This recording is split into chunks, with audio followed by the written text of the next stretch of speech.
Hello, Adam Kopecz, Excel lover from Poland. Today we are counting sums, averages and numbers of transactions with conditions, so more than one condition.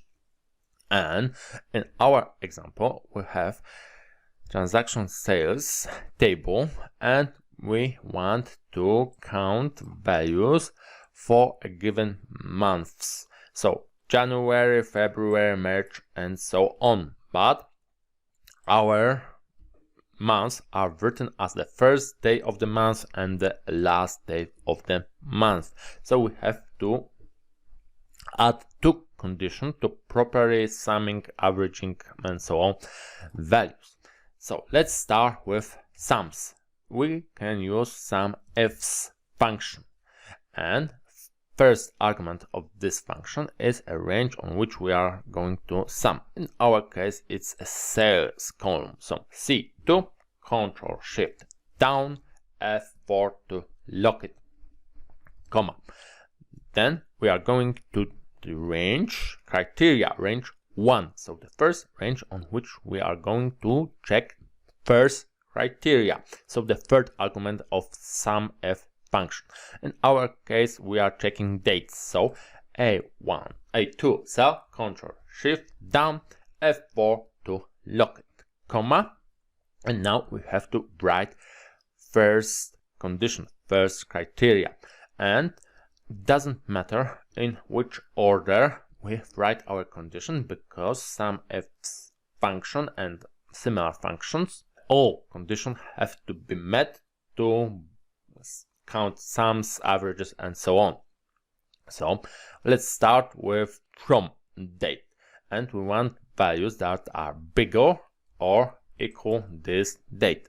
To properly write the condition, we have in double quotes write the symbol of larger than or equal value, so it's larger than or equal in double quotes, ampersand. We are combining this text with the value from E2 cell, and with these symbols we can see F9 that Excel it's changing date to a number. It's important for Excel, so he will properly check our condition, but Ctrl Z, it's for us it's less important. So we have first condition, and we can see that the second condition isn't necessary because two next arguments are in square brackets, so it means they are not necessary.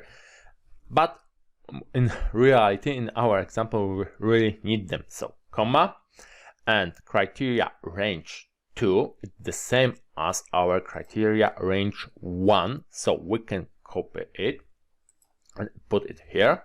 So Ctrl C, Ctrl V, but we really need to put it because each criteria range is working just with the argument of its criteria. So criteria range 1 is working with criteria 1 and criteria range 2 is working with criteria 2.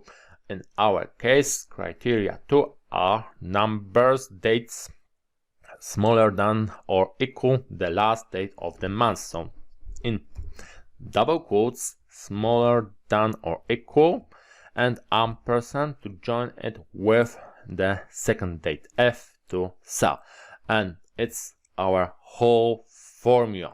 Okay, let's write it like this. So we have even like let's okay, so let's change it like this. So we have a sum range which we will going to sum values from, but on the condition. So if first condition have to be met and then the second condition have to be met, so the value on the proper height will be summed up. So we have to first January, so this value and then value and those values will be added, but somewhere below there are bigger values, dates from another month, so they won't be count. But now we have our function written, so we can put it in a formula and copy it down, and everything should go okay, because we are summing properly and we are writing our condition properly.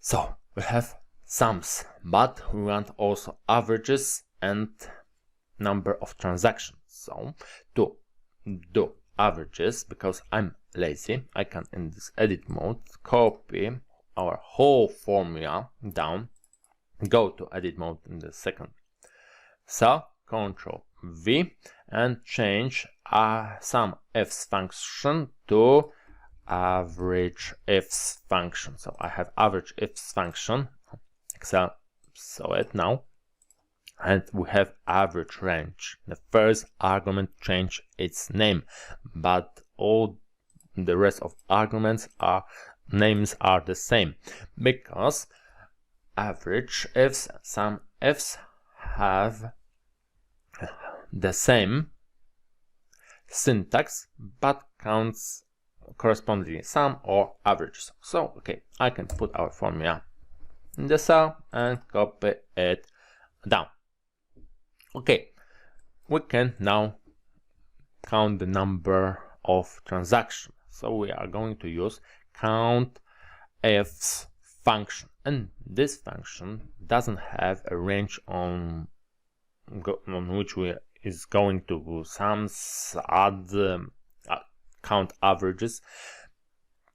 Just needs criteria ranges and criteria. So our first criteria was with dates. So A2 Control Shift down, F4 block it, comma, and to show you that the conditions, the order of condition doesn't matter. We will write now we want the values smaller than or equal the date if F2 cell, comma, and criteria range the same for criteria 1 and criteria range 2. So we can copy it, and the second criteria should be greater than or equal the value from E2. So it's all arguments we need for COUNTwith function. Two conditions with 4 arguments. We are checking our conditions criteria, and we can copy our formula down. Everything's look correct, and we can even check if our average is correct, because average is just sum divided by the number of transactions. So when we divide sums by numbers, we will have exactly the same number as in average column.